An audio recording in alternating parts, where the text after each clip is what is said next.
So we are here with Doug Bentz, Vice President of Digital and Marketing for the San Jose Sharks. And how are you doing today? I'm great. Thanks for having me. Always love talking to you guys. Absolutely. First off, I came to ask you about the 1991 club that was recently launched. Yes. How did this come about? Because it just seemed to pop up overnight. Yeah, so I think you've probably seen over the last couple years that there's been more effort put into finding new ways to engage with the fans.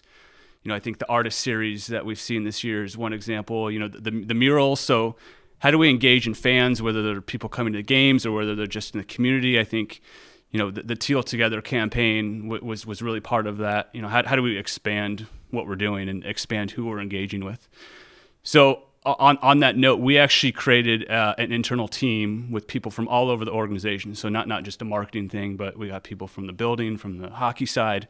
We actually have Douglas Murray, part of the group, who really came together to research new ideas, talk to fans, really get a sense of like, where should we go next that we've never done. Talk to, you know, the Stanford D School, kind of thinking about how we think outside the box about really what hockey is. You know, a lot of effort over the past about a year. You know, evaluate a lot of ideas, and the one thing that continued to come up from our research and just things that we obviously see from fans on an everyday basis, especially on social media, is, you know, fans that aren't at SAP Center are just as passionate, and they just are constantly looking for more ways to get involved and to feel that connection to the team. And so we started to do things more with like the viewing network, and we started to do things more with like the different locations of viewing parties. But there's still, especially for people who are outside the market who couldn't get down to the Bay Area, of like, how do I feel connected with the team? And so obviously the idea of a fan club isn't necessarily new in sports, but we tried to think about, so how do we make it not something where, you know, you kind of get a patch and you say you're in a fan club, but it's not really useful to you.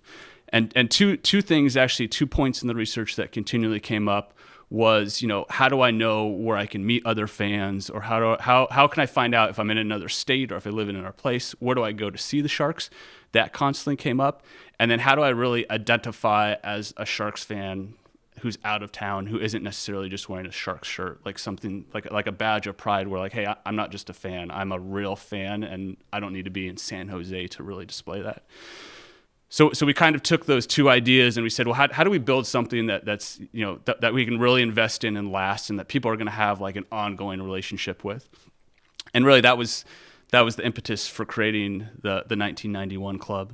Obviously 1991 relating back to people who have been here since 1991. And the other angle of that, with Douglas Murray involved, we really wanted to have some kind of connection to alumni. And really have them be part of this fabric of all these fans who have been part of this. They're actually part of the family as well, and so it's very fitting. You know, some of our initial members are Douglas Murray and his family, because they're just as much of a fan now that they're alumni. So knowing that, we created the model. So let's have a site that people can continue to go back to. Let's have some exclusive content so people in the club feel ownership. Let's have the welcome kit. So we have some, you know, uniquely branded merchandise. So when you go, you know, you're in Las Vegas, but you're a Sharks fan, if you have your 1991 pin on, you can see the other fans and say, hey, like we understand each other.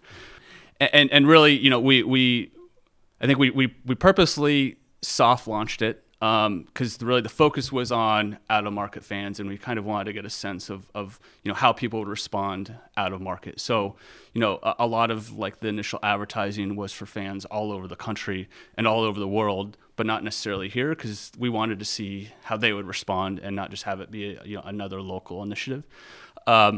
And I think you'll see as time goes on, you know, over the past week and going forward, you're going to see a little more visibility within the market, because it's not necessarily exclusive to out-of-market fans, but that really is who we kind of want to relate to. And to be honest, I mean, this is somewhat of an experiment. We made it subscription-based, one, because I think that means we need to invest into this into the future. That's why we created the Legends membership, because we don't want this to be something that just dies on the vine. We want something that we're investing in this over the long term, and really a commitment to those fans. And the subscription model is really so we can continue to invest in the club.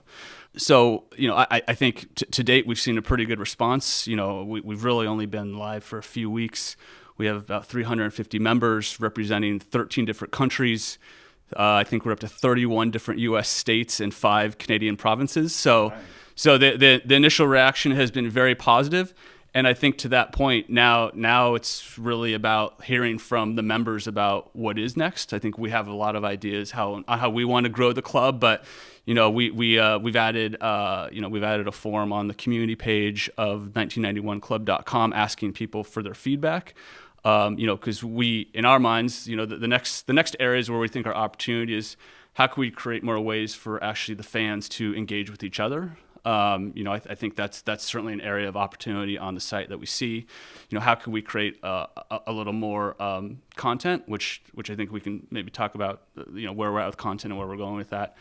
And actually maybe start to create some experiences that are on the road. So when we're in a road city, do we have someone representing 1991 Club at a viewing party, or do we have a meet and greet at a game, or some way where, if we're going to a city where we know there's 100 Sharks fans, how do we really engage them in a meaningful way? So in a lot of ways, the direction of the club, I think, is going to be really dependent on where the members want to go. And I think the way we even developed this in the process of listening to fans about what they wanted, I think we're going to try to really carry that same attitude to the club. And hey, we may think we want to go right, but all the members are saying go left. Like let's go left. It sounds to me like Douglas Murray's schedule is about to get a lot more full. He's going to be a team ambassador going on all the road trips. I like it. I like it a lot. So you mentioned it's a soft launch. Obviously, this is evolving. Are there any things that that are in the pipeline, or is there something that members can look forward to getting that's not currently already available? Yeah, so I think the content schedule has been something we've been asked a lot, and we will definitely have new content on the site every week. So we've structured it so there's the four main features that will definitely happen every week. So there'll be monthly features, but we're actually the cadence will be that they appear every week. So perspectives from the past, which I think we're really excited about, and honestly was an idea that came from Douglas Murray, is really hearing from alumni and not necessarily, hey, I'm working in this city doing this. It's a little more about looking back at their memories, or like where they're at as a person and how it relates to their Sharks experience. Dan and his 91 podcast and talking to alumni, that's something that he's been really motivated to do, because it's, again, another way for him to start engaging more with our alumni, which ties into our 30th anniversary next year, which we may get to in a second.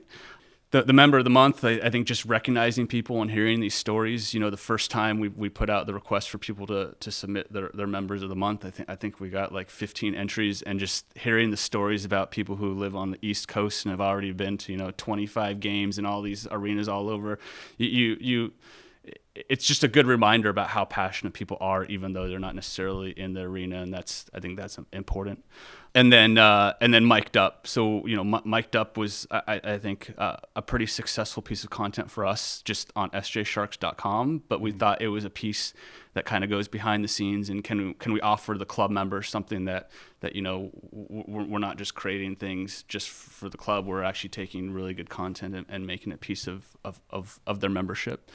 So outside of that, every week there'll be member extras, so things like graphics or things like games. So again, making it more interactive than just, hey, every so often we're going to post content. We're working on a member email, so every month members will get an email telling them what is new in the content world. I know we're working on some special offers that specifically relate to out of market fans, so things related to maybe a streaming service or related to an online discount that maybe they can take advantage of by not being in the market. Those things are really all on the roadmap. You're talking, Ruzanowski interviewed Teemu Selanne in the first series, so that'll be a ongoing monthly thing. Yep. Then perspectives from the past. The thing that I'm really enjoying about it so far, and you kind of alluded to it, is the idea of the community portal, where you can essentially input your zip code and kind of figure out, there's the opportunity to put in the information of like the bar that you go to watch games. And then hopefully share that information, and I wasn't aware of that bar. Right. Going to start going to there. So my only thing is, along with these alumni aspects of it where it's whether it's Douglas Murray or you talk to Timo Solani, Dan Boyle, whoever, would at some point would other broadcasters be involved as that Q&A process, or is this kind of like Ruzanowski's baby to start? No. I think Dan's heavily invested in the concept, so I think he was kind of the one who raised his hand first and said, "I want to be involved." I don't think there's any limit. I think we'll include broadcasters, probably players at a certain point. A couple of the other ideas we have is we have a lot of archival footage of things, whether it be whether it be game specific or just player specific or just fun marketing stuff. That we're just kind of sitting on, and I think this is an area where we may pull some stuff out of the archives. I think this is another area where thinking about out of market fans, the fans in market get some of these live Q&As, whether it be Ice Insights or things of that nature. I mean, do we do kind of like a streaming Ice Insights? I mean, all of this is just kind of conceptual, but how do we just offer that same Sharks experience that we can offer here within the market to people who care just as much, but just maybe in another state. So I think there's a ton of potential. I think the early demand for the club is great. I think the more people we have in the club, I think the more we're going to be able to invest in the club. And so obviously we'd love to see more people, but I think really this will see a network effect of if this becomes thousands of people, we're just going to have the resources and the ability to do a lot more with it. And so we're looking forward to that. Wow, sounds like this is going to be a lot of fun. Let's move on to merchandise if we can. I keep seeing the old Sharks Crest popping up in certain areas, whether it's merch that's recently been introduced. Recently, the Sharks social media account happened to use the old logo on a promotion for the St. Louis game. I just see little inklings of it here and there. We obviously know how well it did for the 25th anniversary season. There are rumors that we might see it even more, and I want to know, is there any truth to any of the rumor and conjecture that is circulating right now? Well, so next year is our 30th anniversary. I think if people remember the 25th anniversary, we did some unique activations around that, whether it was bringing back alumni for the alumni night, the poster series. I think our intent is to build on what we did for the 25th and make the 30th just as impactful, if not even more so. And so I definitely too early to talk specifics. But, for me, I'm excited as a marketing person. So I think if I was a fan, I would be looking forward to more things that are going to make the 30th anniversary interesting. The original crest, the original primary mark for the Sharks, it's hard to find someone that doesn't love that mark. So, we look forward to occasions like this when we can bring it back and make it a bigger part of what we do. And we thought, teasing the 30th anniversary a year ahead, giving people, what they love, what was important. So I think the trend of seeing that more going into the 30th will certainly continue. But I'll have to leave some suspense of what that actually means. We can talk again in the off season about everything to expect for next season. Awesome. And then further on with merchandise, I was recently at the Pro Shop at Solar for America Ice and was told that we might be able to look forward to a brand new website that is going to be making merchandise that's available from there out to the public. Any detail you can provide there? Because I was told that they're even going to do custom jerseys, whether people would like a Fanatics breakaway or an authentic Adidas. They'll do custom player number or whatever your name and number might be. Yeah, so I think in general in terms of merchandise, this is an area I'm very involved with, and I think we've heard a lot about what merchandise means to the experience, and so we're taking that very seriously. I think we've seen some positive change with the Shark store and what we're doing here, and some of the new product lines. I think that investment in time and resources also extends to the Pro Shop.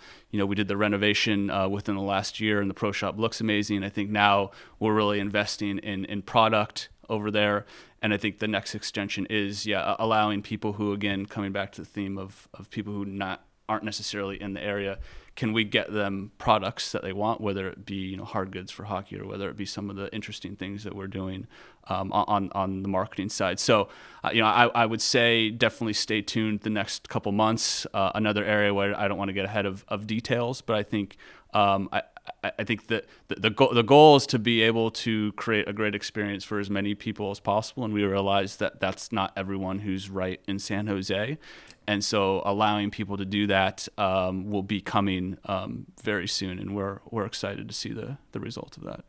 Well, okay. Well, I think you've left the listeners with a lot to, shall we say, mull over, but also kind of and speculate and see what's going to come. Yes. So they'll have to keep tuning in to hear the results. And so I mean, really, that's we're trying to continue to build on new things, and so it's not just something where we have an update once a year and here's the 4 or 5 things you look forward to. We're trying to kind of constantly evolve and really make sure that we're expressing the needs of the fans and improving that experience. And so I think everything we've talked about today is kind of a result of that. Like, every month should be something that we're talking about new and exciting and what we're doing different. And so we're really invested in that. And I think the fan feedback is very valuable. Like what do fans want to see next, and how can we work together to come up with those things? Well, thank you very much for the time. Thank you for the information. And we look forward to more as the 30th anniversary gets nearer. Great. Thank you, AJ. I appreciate it. Thank you. Thanks for checking out another cast from Tealtown, USA. Remember to follow us on Twitter and Instagram, subscribe to our YouTube channel, and find more San Jose Sharks content at tealtownusa.com.